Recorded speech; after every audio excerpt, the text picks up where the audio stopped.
you both just talk about the rivalry and the old Delacan and what it's been like seeing that thing in the locker room as you guys are preparing for this game?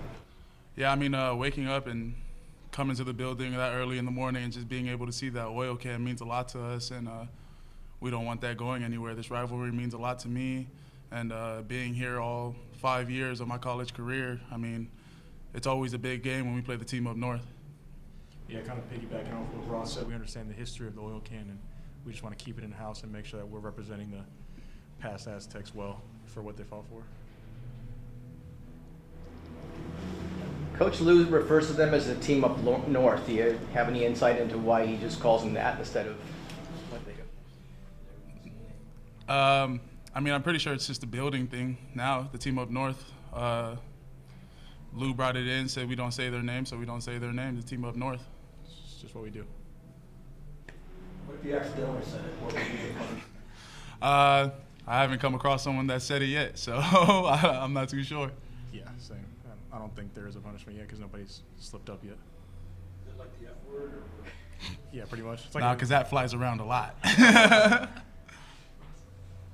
You've been in that environment a couple times. What's it like up there for people who may not have any insight? What's it like being on the field or being on the sidelines with all these crazy people rooting for the team up north?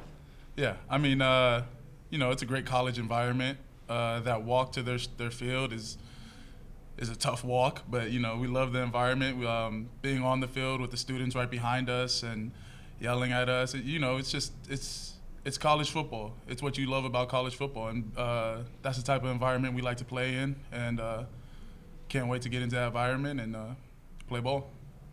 One of you. No, I've never been there, but I like hostile environments. Any stories that the players have shared with you about what it's like? Just it's hostile, it's loud. Like the walk there, I've heard about the walk there, and we're up for the challenge. You guys do any extra drilling in practice to acclimate yourself to that sort of environment? Just bump the speakers up a little bit. That's about it. Was Washington State's environment hostile like that? Is it comparable, or is this one different than anything? Washington State was loud. It wasn't as hostile as I remember, up north to be. Up north is a very hostile environment whenever we're out there. So, it's two different type of loud. Washington State was more so just loud cheering. Up north is more people not liking you, and that type of environment. Do you feel like they've done some research into your bios and they can offer specific things, or just like there's just a general dislike? No, it's always a dig deep dive that they go into every time we're up there. Yeah, they'll know everybody's name. They'll know the guys on the sidelines. They'll know your personal life. It's always something you hear being on the sideline. So. First, for you, what do you see in their defense that'll be a challenge? They're pretty big up front. It's always rough going against a big D line. Both their D tackles are over 300 pounds, and they move across the ball pretty well. They play hard, and their linebackers are flying around. But I think we're up for the challenge, and it's always more aggressive game whenever we're playing against the team up north. What's the biggest challenge for their offense? Yeah, schematically they're really versatile. They got a veteran quarterback who's played a lot of football, and their running backs run hard, so they do a lot of things to stretch you and challenge you throughout the course of a game. But we're up for the challenge. Their running backs seem more special than some of the other groups you've come in. I mean, they're just good backs. Over I think for the rest of the season we're just going to see good backs, and they're part of that group. Owen, what's kind of been clicking this season for you? We've seen you find success so far. Yeah, I think the first thing is just staying healthy. Like, your best ability is availability, and I've kind of found my way into that, and then just getting with Coach Orich and having a better understanding of the game and what's coming and knowing the plays that are coming before they happen has really set me up for success on the field. Anything else for the student athletes? What do you guys see in the second half? I mean, obviously you want to win games, but anything particular that's going to be key down the stretch? Works, just sticking to the process, not getting overconfident, not getting too down low. We're just staying right here and just letting the process take care of itself. Yeah, I feel like just attacking the next day as if it's the only one you got, because it is the only one we got. So we're not looking past the team up north. We're not looking past anything. We're just ready to attack the next day and the next opponent. Compared to last season, is there anything particularly different in your approach that's allowed you guys to be successful? I feel like we have cleaner work.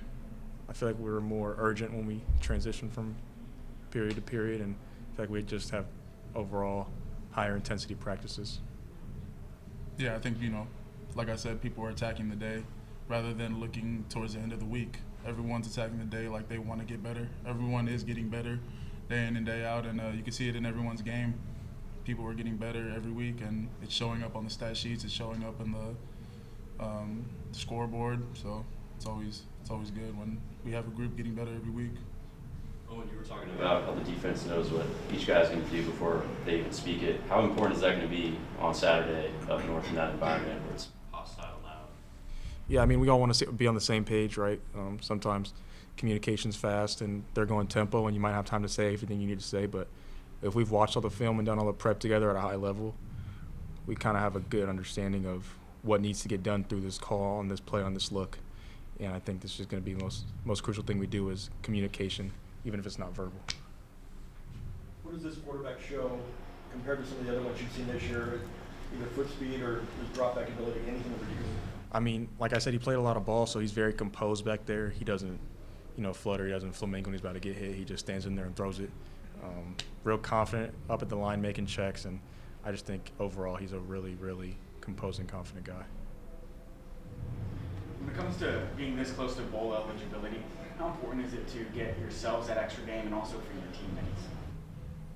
We just want to win as many games as possible. So I'm not even sure I've thought about like bowl eligibility. It's just 1 week at a time. If we hit six, great.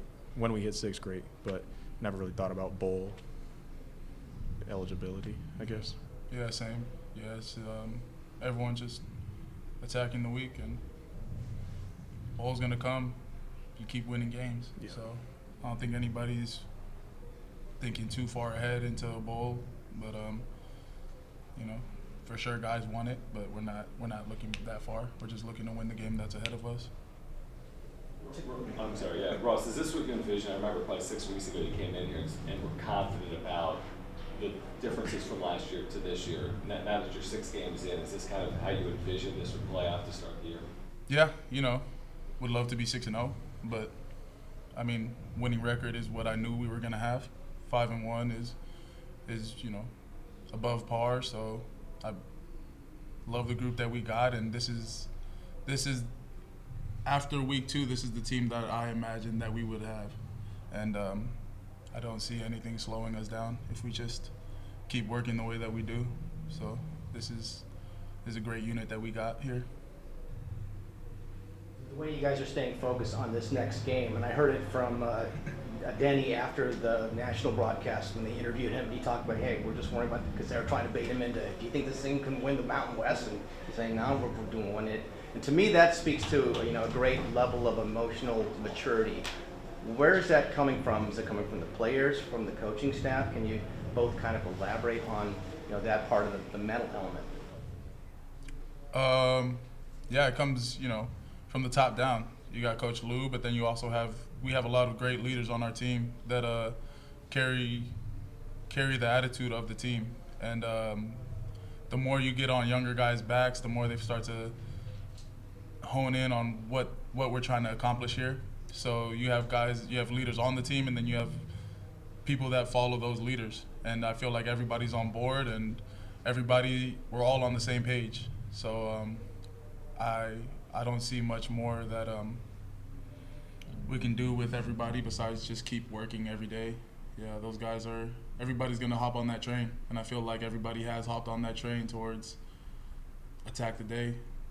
That's all it is. Do you have any thoughts about that? Anything coming from the coaching staff expert? Pretty much the same thing he said, right? Top down communication, and letting the guys that have played ball, have been in college for a while, bring the younger guys along.